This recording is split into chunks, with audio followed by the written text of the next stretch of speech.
To keep yourself updated, subscribe to Indigolearn and click the bell icon and download our app OneFin to start learning on the go.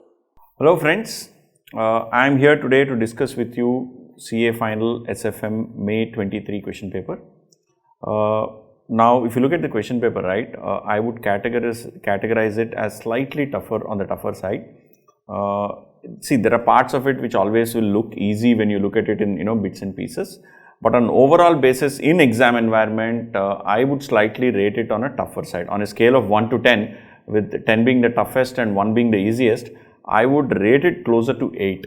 Okay, I won't say this is the toughest paper possible, but this is a tough paper because they have, obviously they made 1 or 2 mistakes. Then because there are 1 or 2 questions which they have twisted, and because 1 or 2 new concepts they have asked, or rather concepts they have asked which they have not asked for a long time or they have never asked. Right. So these are the reasons why which I would rate this question paper as 8 out of 10 on a scale of toughness. But as I said, none of these are, except for 1 or 2 questions, all these questions are straight from the past exam paper or study material or mock test or RTP or wherever. Right. If you are a OneFin student, on an 80 marks of practical questions, right, you would be easily able to attempt 75 marks very easily, 70 to 75 marks very easily without any problem. And balance 5 marks also you would be able to attempt, but I am saying on a the ease with which you would be able to attempt is 75 or so, 70 to 75. Reason being, we have solved every problem in the class. That's all. There is no other reason. We have solved every variety of problem that is available. We have solved it in our classes. Right. So let us have a look at the question paper, and then we can discuss each question or at detail or in some kind of a length. Now, the first question, this is a question from M&A and corporate restructuring chapter. This, let us see. High Growth Limited was having excellent growth over certain years. The board is considering a buyback proposal. The premium is to be paid by raising a loan. The company has current market cap, EPS, PE. Post buyback price is so much, loan can be availed at an interest rate of so much, tax rate is 30%. The interest amount which can be paid for availing the bank loan is how much, calculate the loan to be raised, buyback premium per share. Right, now this is the first question, compulsory question, part 1, 10 marks. Now this is I think almost same to same as question number 37 from our OneFin material. I will actually show you the question as well. I think it is actually from July 21 old syllabus question paper. Let me just show you that. So here I have on the screen illustration 37, July 21 old syllabus. SM Limited has market cap of so and so, current EPS is so and so, PE is so and so. The board expects post buyback price to be so and so. Post buyback the PE will remain same. The company proposed to fund the buyback using a bank loan. Income tax rate is 30%. The interest rate, you are required to calculate interest, the loan amount and the premium per share and percentage paid over the current market price. Very similar question. There is actually, except for the obviously the numbers are different, but the question is very similar. So I don't think any of the OneFin students would actually have had a problem in this particular question. It's a fairly simple one. There's nothing complicated in this. Coming back to the the question paper, first one was a 10 marks question. I won't say it's a lollipop, but I definitely think it was on the easier side. Now coming to the second question, which is a 6 marks question. Now this is a very interesting question. This is from foreign exchange chapter, and this is very similar to question number 56. The first one was question number 37 M&A, and I am referring to SFM material, and here second one is Forex, question number 56 on OneFin material, right, Forex.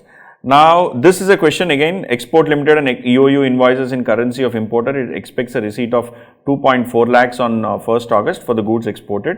The following information is available on 1st May. You have exchange rates for 1st May.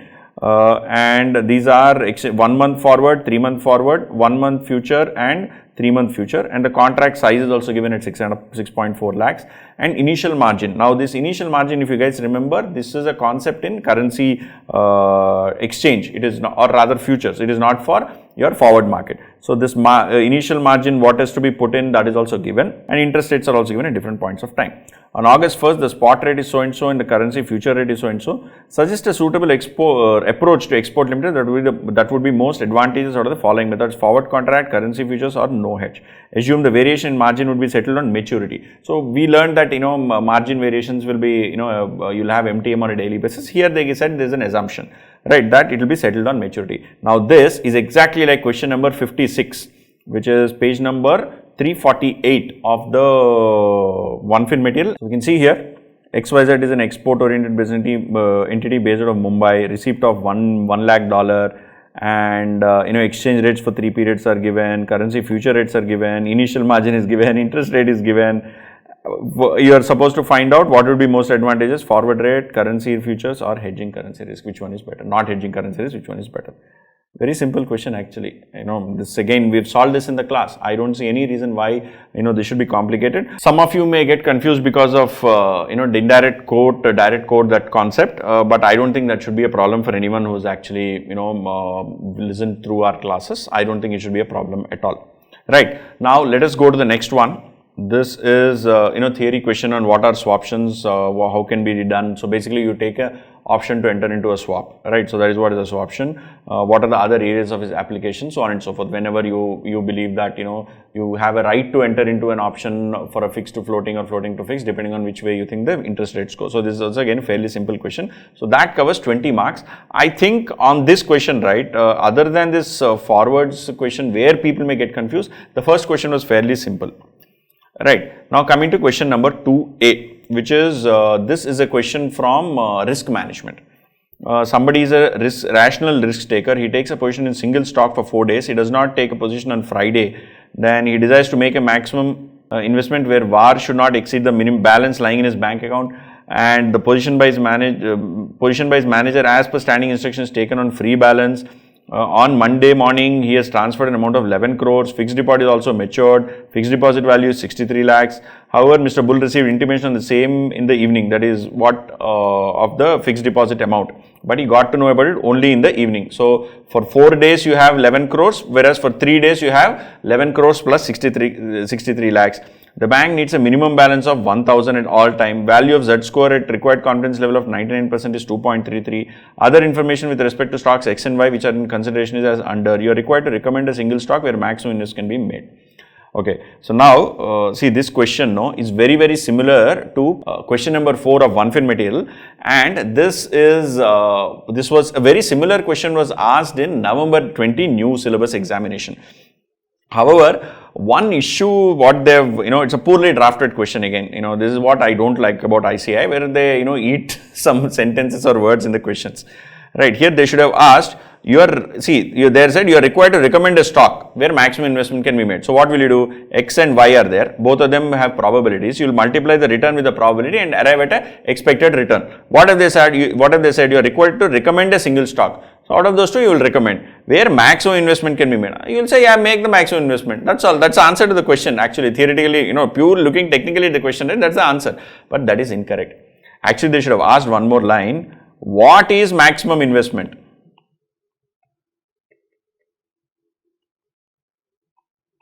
They ate this line. Okay, so very unfair on institute's part. You are supposed to assume this and compute this. See, otherwise the question is only about this, which is expected probability. You are given VAR, you are given some numbers. Where will you use all of that? Only when you can figure out what is the maximum investment that can be made. Now let me take you through this question in our OneFin's material. We have solved actually in the class. See this question. On Tuesday morning before opening, going through bank statement, he has 7 lakhs lying. It is available from Tuesday till Friday. Bank requires minimum 1000 VAR. Investor desires to make a maximum possible investment, so on and so forth. Right. Everything is very, very similar. Here, you are required to determine the maximum investment possible. They asked you that question. They specifically asked you that question. Now, in our case, they didn't ask. In May 23 exam paper, they didn't ask. That's very unfortunate, right? I mean, theoretically, right? If you answer the first part of the question, they should give you full marks. The first part of the question is what? Which is choose the stock. That there is no major logic in that. I mean, just multiply expected probability into expected return. Basically, multiply probability with return and you get the expected return, choose the stock.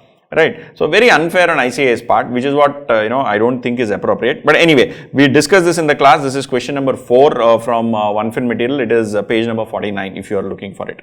Then coming to the next question, part B of 2. This is a question from security valuation equities, and I like this question. This is a good question.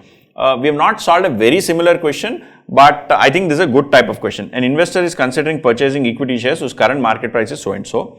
The company is proposing dividend of so and so, and the dividend is expected to grow 20% for the next 4 years. Thereafter, the growth over next 3 years will linearly decline by 100 basis points per annum. So it is 20, then 19, 18 and 17. So from 20, so for 6 years it is, 4 years it is 20, then 19, 18, 17. Okay. Thereafter it will stabilize at a certain rate. So till infinity it stabilizes at a certain rate. The required rate of return for the investor is 20%. Okay. Dividend value is to be taken in 2 decimal points, thankfully, to calculate the stable growth rate of alpha after the end of year 7. So 4 plus 3, 7. So after 7 years, what is the stable growth rate? You basically have to back work.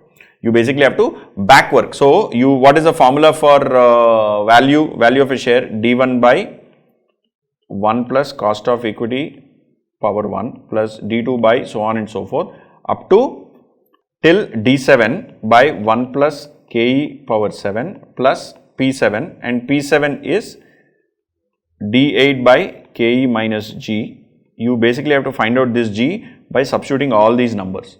So you have the value of required rate of return is 20%. Here also required rate of return is 20%. This D8 value you will know. How you will know? You take that 6 rupees, grow it at 20% for 4 years, then grow it at 19, 18, 17 for 3 years, and then you will have some value. That value, it will grow by some percentage. That percent, so D7 into 1 plus G divided by KE minus G. So you have to equate this and back work and the price is 172. So 172 is equal to P0, which is equal to present value of dividends plus P7, which is P7 here, divided by 1 plus KE whole power 7. So you have to again bring this backward. So P0 you already have as 172. This you will get a number, you will get some number. Here you will have to work, you will have to substitute this number here, substitute this number here,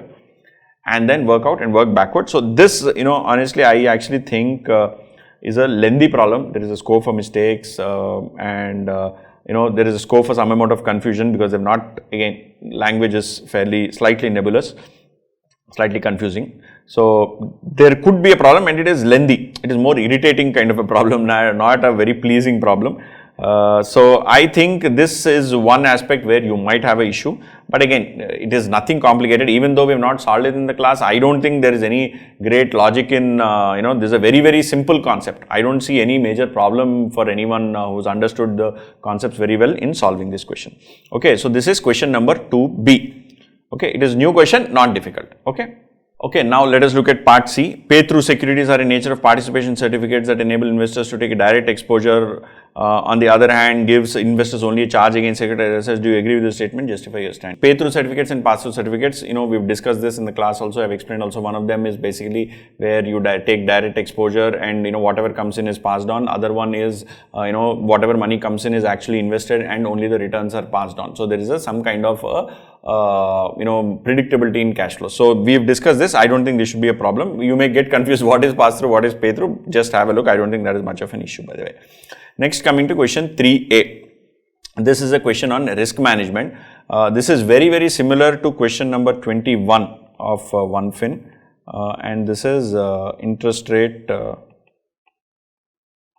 risk. Okay, previous one was, this one was slightly newish. Prior to that, 2A was risk management, question number 4 from OneFin material. Yeah, and I marked everything else. Okay, so if you look at this, right, there is what Indian firm has subsidiary in Singapore, SF, and SF, a Singapore firm has subsidiary in India. There are two companies, both of them have subsidiaries. Indian firm has subsidiary in Singapore and Singapore firm has subsidiary in India. So one wishes to borrow in rupees, one wishes to borrow in dollars, and then there is a requirement that, let me read out the question. The amount of loan required by both the companies is same at the current exchange rate. A bank arranges a swap and requires 50 basis points as its commission, which is to be shared equally.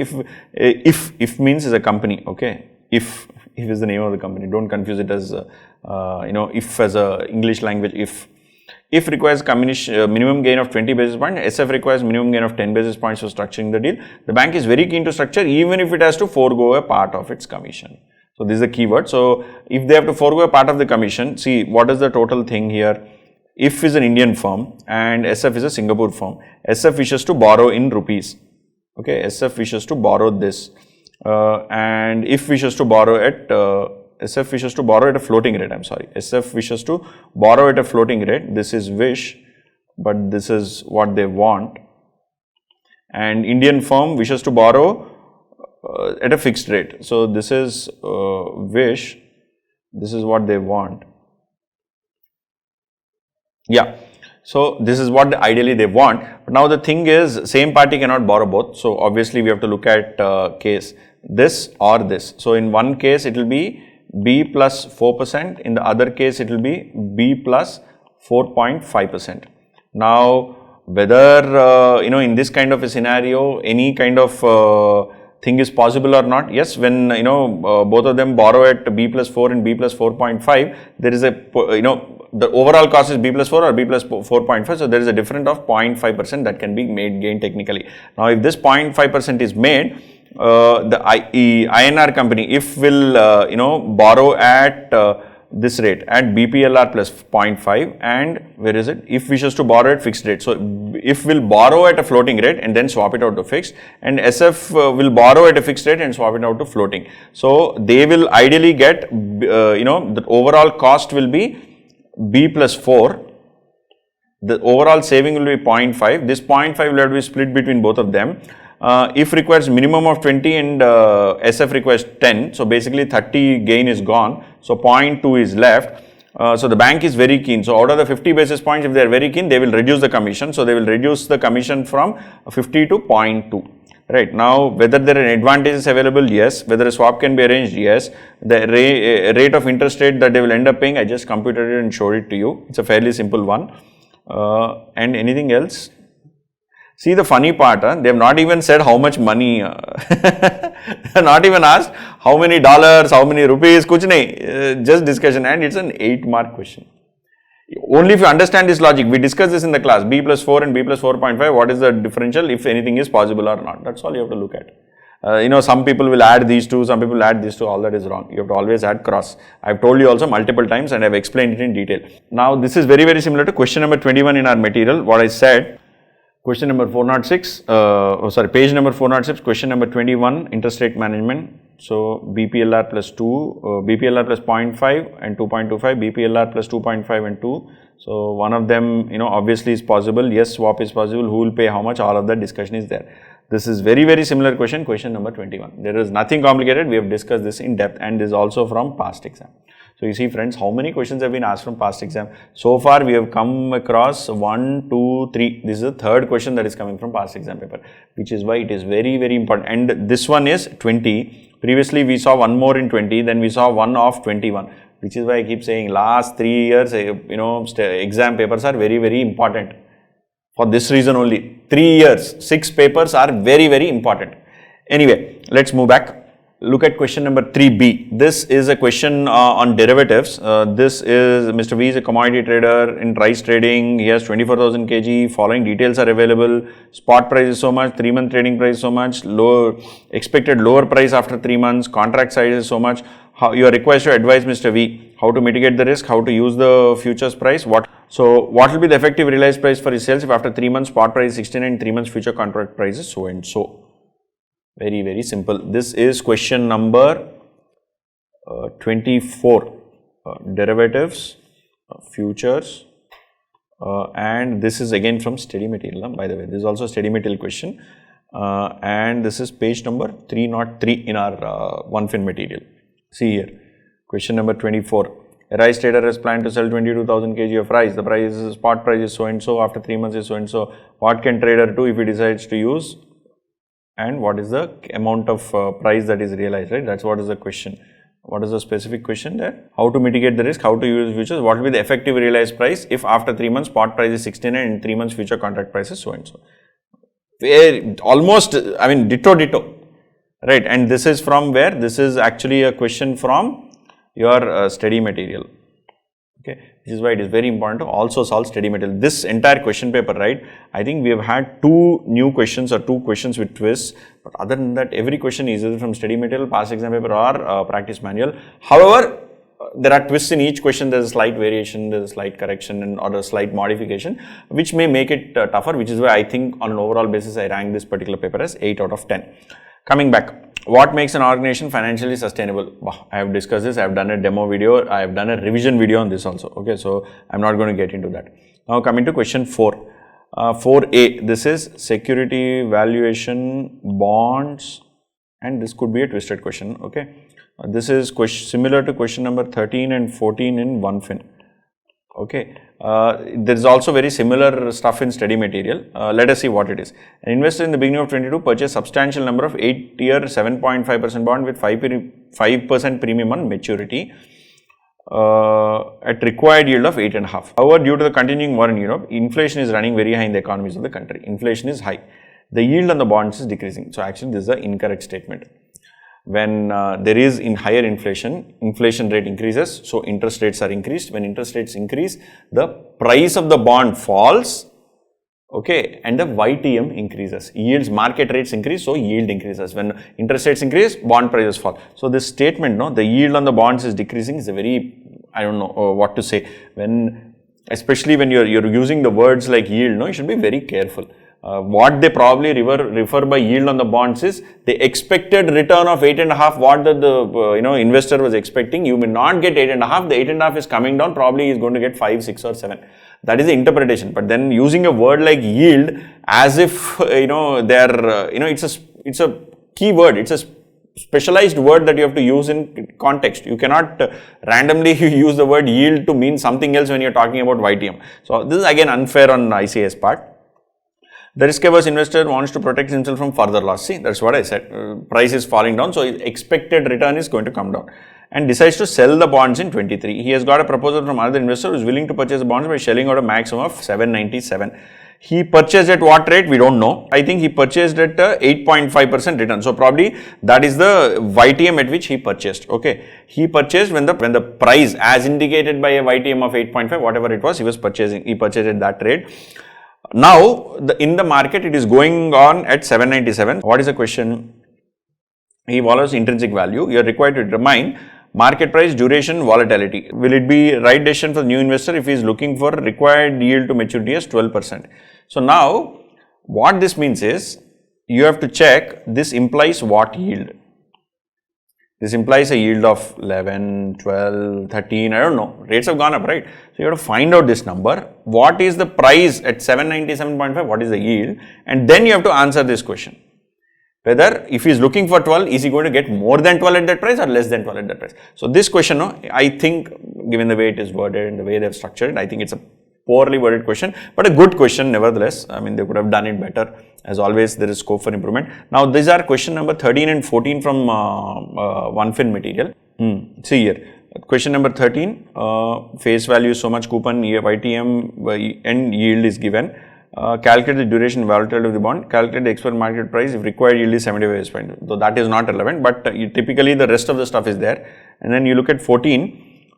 Calculate current price, duration, volatility, and so on. So the first 3 aspects are very, very common. Okay, so it is I wouldn't say that it is a completely new kind of question, but I think that, if somebody has gone through all these questions, I don't see any reason why they should, struggle a lot. Obviously, there is a twist. I'm not denying that twist, which is why, again, I keep coming back and saying this paper is, on the face of it looks easy, but then in exam conditions, for accounting for all these twists and all that, probably some students may get unnecessarily, disturbed or unnecessarily scared or tensed, which is what will cause the problem. Which is why I stick to my number of 8 out of 10 on a scale difficulty level. Yeah. So now come to the next one. This is for question number 4B, which is basically from Forex. And this is question number 35 in OneFin. Now, is this a very similar question? Let me see. Yeah, this is a very similar question. Hopeful Limited, Indian MNC is executing a plant in Nepal. It has raised 400 billion. Half of the amount will be required after 6 months. Hopeful is looking for an opportunity to invest this amount for a period of 6 months. It is considering following options: UK index fund or Europe treasury bills. They have raised the money in what? Rupees billion, please note.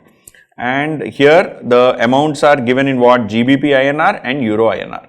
Okay, you have to note these two also. So interest rates are also very, very important. Okay, now if you invest in the GBP based index fund, what is the dividend you will get? What is income from stock lending? And what is the discount or investment or value at the end? Okay, basically how much will you get it back?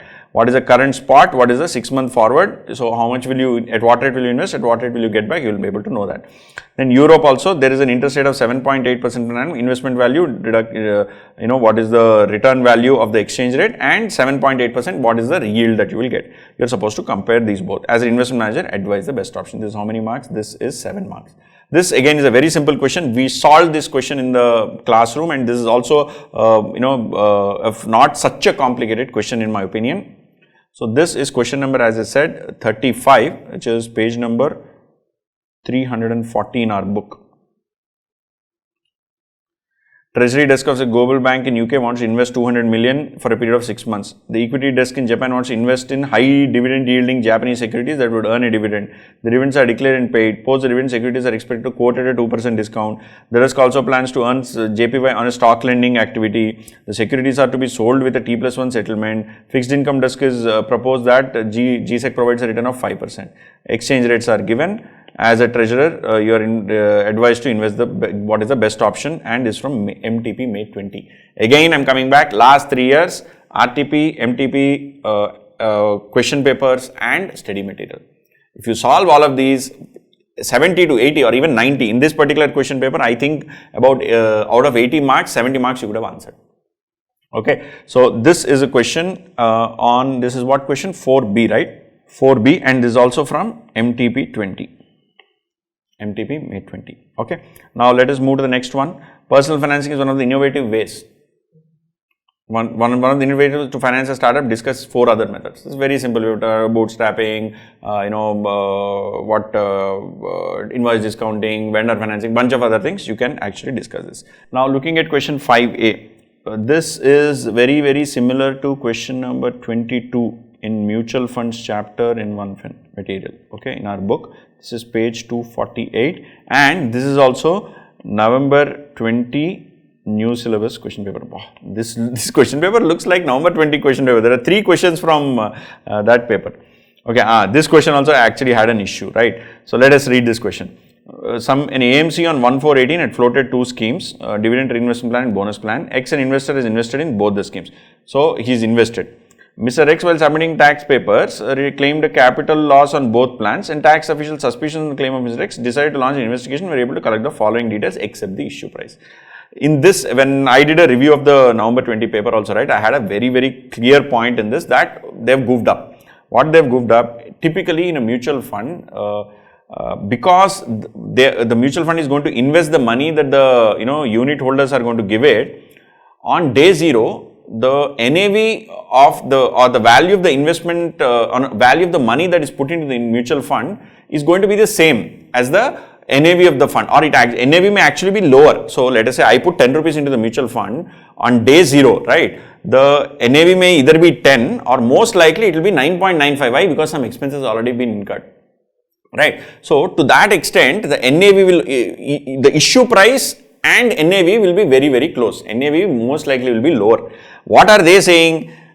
They are saying you invested and we don't know what the issue price is. How can that be possible? No mutual funds issues at higher than face value. What is the face value? They have mentioned also.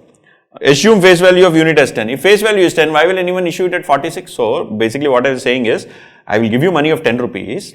You will go and invest the 10 rupees in 10 stocks. But the value of the 10 rupees is 46. Moment I give it to you from 10 rupees, it already has become 46. How is it possible? This is illogical. This is what I don't like from the, what the way institute has done. They have just copy pasted the problem of November 20 and changed certain data points, paragraph. In fact, if you look at the question, it is ditto. Very, very unfair on institute's part. Anyway, so this question, no, you have to assume a value of x here, okay, and value of y. You have to assume a value of x and value of y, and then keep working on all of these. On x there is a dividend of 12%, then there is a dividend of 10%, there is a dividend of 15%, like that, so on and so forth. Then assume all the values, then work backwards and arrive at the value of x and arrive at the value of y. It is a, it's a fairly, there is amount of work involved. And they've also given additional things. Investment is, they invested 10,80,000 in one plan and 10 lakh in another plan. So we don't know the number. See, face value of units is 10, 10 lakh 80 by 10 will be 10800. That's all. But they're saying it is not the face value, there is an issue price. Issue price is something else. Issue price is not 10, it may be 20, 30, 40, whatever, I don't know. Right, you have to find out. So that is not fair, and they've given average profit and average yield. So what is average profit? Average profit means over this many years, from 2018 to 23. How many years? 19, 20, 21, 22, 23, 5 years. Over 5 years, they earned a profit of 1,21,000. So for each year, average profit. So for 5 years. So for total profit is 5 into that. That is the total profit, and that they have earned. On the closing date, the value is 80. So the total value of the investment made is 10,80,000. 10,80,000 plus 1.2 into 5 is 6.5 lakhs. So 16.5 lakhs is the value here. Okay. So what is the value here? Okay, so it's and after paying off certain dividends. So even though some money was coming in, you please have to note that this profit includes even the dividends that have been received in each of the years. So you have to adjust for dividend and arrive at it. We have solved this problem. You have solved this problem. It is nothing complex. I'll actually take you through this problem. This, what did I say it was? 22, page number 248. See here. Question mark, question mark. Here it is 1:4. In question paper it is 1:5. Here it is 12, same. Then 10, same. I mean, thoda the effort maro yaar. I mean, I feel very hard for the institute. Copying a previous exam question and putting it in this exam is no great shakes, right?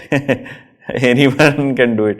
49, 45, 50, 44, 42. So they have done same thing. Again, average profit they have given some number, average yield they have given some number here. So this is, as I said, this particular question could have been drafted better. The institute has repeated the same mistake what it did in the November 20 exam also. Okay. Now coming back. Question number 5B. What is 5B? Mr. Potential has made investments in 2 mutual funds. The following information is available. Jensen's Alpha, Smart Fund, Growth Fund. For each of the funds, you have Jensen's Alpha, Tenor ratio, actual return, risk premium. If you remember, Jensen Alpha is expected return. What is the expected actual return minus expected return? Actual return minus expected return. So what is Tenor's ratio? Tenor ratio is expected return minus risk-free rate by beta. Right, you already have actual return here. You have to substitute all the numbers in the formula and compute. See, this is actually, if you honestly ask me, this is not a complicated question. Just that you should know the formula there. If you don't know the formula, everything is gone. Right? If you don't know the formula, everything is gone. So this is from I don't know, the student has written something. I don't know whether this is the correct answer or not. I'll probably do a separate solution, video. But this is just a video for you to go through the problems and all that. Right. So that is this is a fairly, and security, this is the part in this entire question. What is the security market line? Now, security market line is basically the beta formula bus. Whatever is the formula for expected return is equal to risk-free rate plus beta into return of the market minus risk-free rate. So, security market line. Actually, there's a question even in the material in what we solved. This is like question number 21, portfolio management, 1fin material, and this is from SM also. Even study material has something. Page number is 196. Let me open that. So, you see, you are required to derive security market line. Security market line is risk-free rate plus beta into your risk premium. You're supposed to just find that out. That's all. Okay, so this is not a complicated question, but if you forgot what is security market line, gone. Right. So if you remember, we discussed the CAL, CML, then security market line, all of that. Okay. So if you don't get confused, you're through. Right. But in exam conditions, I don't know, some of you may get confused with something this is new, but this, if you honestly ask me, right, it is a simple question. Even if you forget this last part, I don't think how many marks is this? 8 marks. So probably you would have lost 2 or 3 marks. You can compute the beta and compute the risk-free rate. It should not be much of a problem, right? Then a limited partnership entity in India is not recognized for purpose of venture capital. Do you agree? Briefly explain the structure of venture capital in India. Again, this has been explained in this chapter. I will not get into the details. Next, 6A. 6A is a question from corporate restructuring. M&A and corporate restructuring. In OneFin material, it is question number 13. It is also there in the study material, or similar questions are there in the study material. Some modifications made, but I don't think it's too difficult. What is it? It's a company is enjoying PE ratio of so and so. The total number of shares is so and so. It is proposed to acquire an unlisted company by issuing shares in the ratio of 4:5. That is for 5 shares of SPL, 4 shares of BL. So you for 5 shares of the other party, you will issuing basically 4 shares. I discussed this at length in the class. What do you mean by this? The outstanding shares of SPL are 50,000. SPL will be listed before the actual merger to discover its value. The EPS of the merged entity will be so and so. No other information is available. You are required to calculate pre-merger EPS, expected market price, and number of shares of BL to be issued to SPL if pre-merger EPS of BL is to be maintained. So here they are trying to maintain the pre-merger EPS, not necessarily the price or P ratio. They've given the EPS already. They've given, no, right? So the number of shares to be issued if pre-merger EPS of BL has to be maintained. So this, as I said, is a question number 13 from our material what we've solved in the class. This is page number 468 of our OneFin book. What is the pre-merger EPS? If the PE ratio is so and so, what is the current market price? What should be the exchange ratio? Here there are some slightly additional points like what should be exchange ratio if pre-merger and post-merger EPS are supposed to be same. Here, whereas in our question they themselves have said that what have they said? The exact wording was what? Number of shares if pre-merger number of shares to be issued. See, same question. What should be the exchange ratio if pre-merger and post-merger has to be same? Here also in our question also they have said number of shares to be issued if pre-merger EPS of BL is to be maintained. Same question, right? So I don't think this particular question was in any way complex. I don't see any reason why it should have been tough. This is a fairly simple question. There's nothing complex. This chapter, entire M&A chapter is only about format mein putting things one by one in order, nothing else. Okay, now coming back to the last question, part B, question 6, part B. Now this again is a goof up, man, from institute side. Okay, an investor is proposing to invest 10,000 in 2 portfolios of A and B in the ratio of 3:2. The portfolios have 3 securities with following weights. So this is portfolio, this is security, right? There is weight X, Y and Z are 3 securities. Okay, now first question, calculate the weight of each stock. So now if you are going to invest in the ratio of 3:2, right? So 10,000 mein 3 times is 6K, 10,000 mein 2 times is 4K. The 6K is invested as 0.3, 0.25 and 0.45. So 6 into 0.3 is 1800 and 4 into 0.2 is 800. So 2600 is the first one. Like that you compute for the second one, you compute for the third one and you will get the numbers and you can say weight of each stock. So out of 10,000 the first one is 0.26. Like that you can compute with the other two also. Very simple. Now comes the second part. Calculate the amount allocated to B and C. Which means C kahan se aa gaya? Who is this C? There are portfolios called A and B. They could have at least said allocated to A and B. That is also incorrect. They should have actually said calculate the amount allocated to Y and Z if half of the funds are allocated to X. That should have been the ideal question. They have copied it from somewhere. Where have they copied? This is question number 31 from study material. Okay, this is question number 31 from study material. This is about that critical line. This again in another concept that they have not explained in current syllabus, but it is taken from previous old practice manual and they have asked a question. So even in current study material, no, this question is there, but the concept is not there. Okay, so I find it very odd. Okay. Anyway, so it is fairly simple. There is nothing complex in this.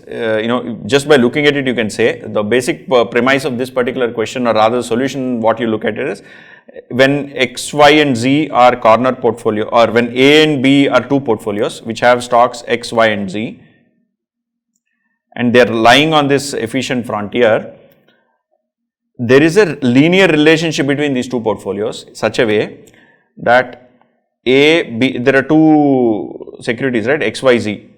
There are 2 ratios. In X, Y, Z are in ratio, 1 ratio in portfolio A, 1 ratio in B. If this is going up and this is going up, then they should go down. Now, this is going up, there is a direct relation to how much this will go up. And there is a direct relationship between if this goes up, how much this should come down. That is visible. If 0.3 is going to 0.2, this is increasing from, if this is decreasing, this is increasing. Right, 0.25 to 0.45. So now what have they said? They have said if half of the funds are allocated to X, so X, this security is now 0.5. If half is allocated to this, this is going up, then this will come down. How much will it come down? You have to figure out. Direct relationship is nothing complex. It is just simple ratio proportion. You can actually do it by simple ratio proportion. There is nothing complex. And if this is going up, see, you see here in first case 0.3 to 0.2, so 0.45 to 0.35. So if 0.3 goes up to 0.5, this will also go up by something, that's all. But then again, the material has not explained it in depth, so I don't see much of a problem in this. But anyway, this is one question that, especially the second part, if they see, the point is they've also not asked to use critical line method, or they've not said corner portfolio, or they've not said shorting, they've not said anything. They've just said if you are allocating 50% to portfolio, the security X, how much you will allocate to Y and Z? How will you tell it without actually explaining this? You have to use the words, correct words. So I actually feel bad for the students. And on top of that, they made a mistake. They used B and C when they should have used Y and Z. I don't know whether they'll give marks or not give marks, or whether they'll give free marks to everybody. I'm not aware of that. It depends on what the examination department does. But again, this could potentially be a tough question, the last part especially, because it is confusing. But anyway, you can get 4 marks here straight away. And what is the last question? Commodity characteristic exposure defines feasible commodities for trading derivatives based on exclusive list of required commodity attributes. What are the required attributes? So it has to be, store, tradable, there are a bunch of things. Index funds is one of the special funds. What are the other funds in special funds category? This also we have discussed it in, mutual funds chapter. So this is also a fairly simple question. So on overall basis, right? Overall 8 out of 10. Okay. 3 questions from November 20. Then almost all questions out of 6 into 2, 12 questions, right? Out of 12, I think 10 questions, SM, study material is 1, 2, 3, 4, 5 questions from study material, practice manual 1 question, then MTP 1 question, November 20 exam 3 questions, July 21 1 question, so 5, 6, 7, 8, 9, 10, 11, 1 question possibly is new, which is basically the security valuation wala question, where you find out the future growth rate, right? So total 12 questions, this is the breakup, right? So friends, my suggestion is, if you are a OneFin student, I would think that this question paper would not be very tough. Because we have solved all questions in the class. My suggestion is always go through, if you go through OneFin material, right, you have gone through RTP, you have gone through MTP, you have gone through study material, and you have gone through past papers. Why? Because I have taken everything from all these sources. There is no question that is left out. Everything has been considered. So if you go through OneFin material, which is some 500 odd questions, right, 500 to 550 questions, if you solve all of them, I can 100% assure you that nothing is left out. Even if a new kind of question comes or some variation comes, it will probably 4 marks or 3 marks or something like that. 99% of everything is covered. Okay. Okay. So that's the conclusion. I wish you all the very best, and I expect that most of you would considering the way the question paper has been set, the upcoming batches would pay more attention to the material that we give. They pay more attention to the past papers, more attention to MTPs, RTPs, so on and so forth. Okay. Looking forward to see you all enroll. All the very best.